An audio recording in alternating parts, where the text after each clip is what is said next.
আজকে লাঞ্চের মেনুতে হবে আলু পোস্ত। 2-3 দিন ধরে শিলিগুড়িতে খুব গরম পড়েছে, তার আলু পোস্তর জন্য নিয়েছি আলু ডুমো করে কেটে, আর এই যে মিক্সিতে সানরাইজের পোস্ত বাটলাম। আর হচ্ছে এতে ফোড়নে কড়াই দেবো হচ্ছে কাঁচা লঙ্কা, 4 পিস কাঁচা লঙ্কা ছিঁড়ে দেবো, আর হচ্ছে কালো জিরে। এর মধ্যে আলুগুলো দিয়ে আর হচ্ছে দেবো কড়াতে অল্প পরিমাণে কালো জিরা ফোড়নে। এই গরম হয়ে কড়াতে দেবো হচ্ছে যে, এরপর কড়াতে আমি আলুগুলো দিয়ে লাল লাল করে ভাজবো। ভাজা হয়ে গেলে কড়াতে পরিমাণ মতো লবণ আর হলুদ দেবো।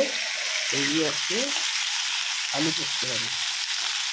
গরমের দিনে আলু পোস্ত ঠান্ডা ঠান্ডা খাবার এবং খেতেও ভালো লাগে, তাই আলু পোস্ত বানাচ্ছি। আর তারপরে হচ্ছে কড়াতে লবণ হলুদ কড়াই লবণ এই মতো লবণ হলুদ দেবো, জল দেবো এবং তারপর পোস্ত বাটাটা দিয়ে দেবো। মিক্সি করে সানরাইসে কষিয়ে দেবো এবং তারপর যখন শুকনো হয়ে যাবে, জল হয়ে যাবে, তারপর নামাবার সময় অল্প ফরচুনে সর্ষের তেল দেবো।